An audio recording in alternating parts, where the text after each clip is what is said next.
दुनिया का सबसे अमीर इंसान ना तो एलन मस्क हैं, ना ही जेफ बेजोस। आखिर कौन था वह शख्स जिसके पास अरबों खरबों रुपए की असीम संपत्ति थी। आज से लगभग 740 साल पहले यानी कि 1280 ईस्वी में साउथ अफ्रीका में एक बच्चे का जन्म होता है जिसका नाम होता है मंसा मूसा था। अपने उम्र के 33वें साल अबू बकर द्वितीय के बाद ये माली साम्राज्य का शासक बना। माली साम्राज्य माली, सेनेगल, गाम्बिया और बुर्किना फासो हिस्सों में फैला था। यह माना जाता है कि मंसा मूसा दुनिया का सबसे अमीर आदमी था। उसके पास अकूट संपदा थी। वो नमक और सोने के कारोबार का बादशाह था। कहा जाता है कि जब उसने हज की यात्रा की तब उसके काफिले में 80 ऊँट शामिल थे, जिसमें से हर एक पर 136 किलो सोना लदा हुआ था। और जिस इलाके से उसका काफिला गुजरता था वहां दिखने वाले भिखारियों को मूसा सोने के सिक्के बांट देता था। अपने से पहले शासक अबू बकर द्वितीय के बाद 1312 ईस्वी में मंसा मूसा माली साम्राज्य का शासक बना। ये वह समय था जब यूरोपियन देश संसाधन की कमी के कारण गृह युद्ध के चपेट में था। तब माली का स्वर्ण युग चल रहा था।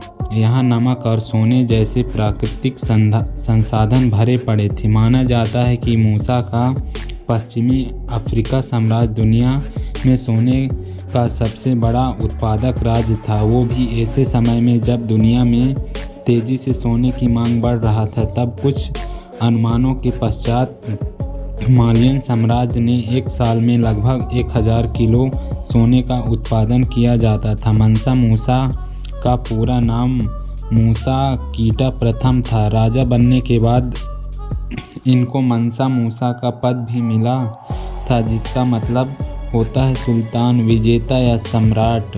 मूसा के शासनकाल समृद्ध शासनकाल फैलाव पश्चिमी अफ्रीका के बड़े हिस्से तक हो गया। यहाँ तक अटलांटिक महासागर के तट से लेकर टिम्बकटू और सहारा रेगिस्तान तक मंसा मूसा के साम्राज्य में आ गए। वर्तमान में Mauritania, Senegal, Gambia, Guinea, Burkina Faso, Mali, Niger, Chad और नाइजीरिया माली साम्राज्य का हिस्सा था। वहाँ के क्षेत्र बढ़ा तो व्यापार में भी प्रगति हुआ। इससे वहाँ के लोगों के जीवन का स्तर भी सुधरा और उनकी आर्थिक स्थिति बेहतर हुआ।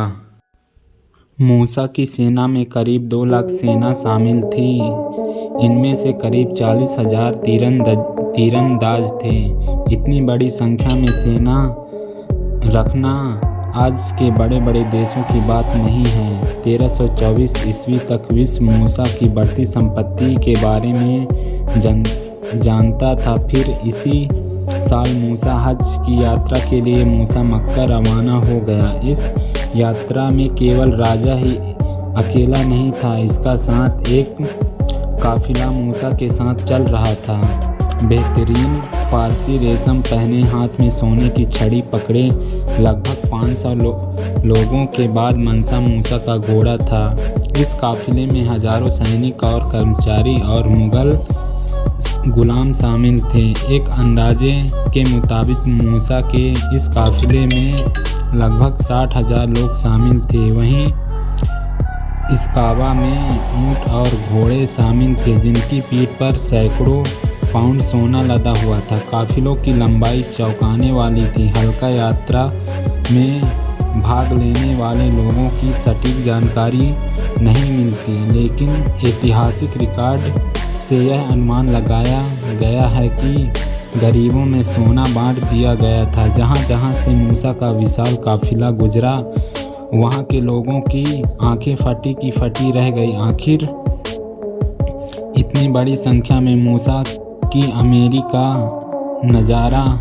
नज़रअंदाज करना संभव नहीं था। मूसा का ये काफिला मिस्र से होकर गुजरा था। माना जाता है कि मूसा ने ताहिरा के गरीबों को देखकर सड़कों पर सोने के सिक्के बिखेर दिए। मिस्र के गरीबों ने पहले इतने दौलत कभी नहीं देखे। बेशुमार दान मिलने के बाद वहाँ के लोग गरीब रातों रात अमीर हो गए। ऐसे में मिस्र में अचानक से तेजी के दौर शुरू हो गया और महंगाई आसमान पर पहुंच गया।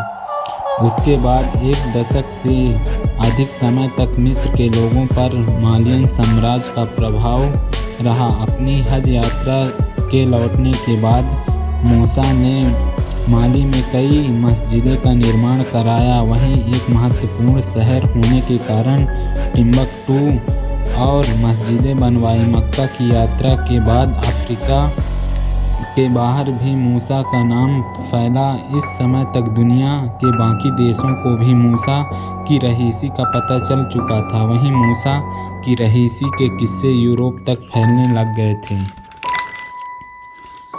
यूरोपियन लोगों को तब तक मूसा की अमीरी का भरोसा नहीं हुआ जब तक उन्होंने अपनी आंखों से देख नहीं लिया। अरबपति मूसा को देखकर यूरोपियन भी चौंक गए। अपनी मौत तक मूसा की हज यात्रा वाले किस्से लोगों के जुबान पर चढ़ी थी। माना जाता है कि 1337 ईस्वी के आसपास मूसा की मौत हो गई। इन्हीं किस्सों ने मूसा को इतिहास में अमर कर दिया। ऐतिहासिक दस्तावेजों से पता चलता है कि मंसा मूसा के पास बेशुमार दौलत या संपत्ति थी।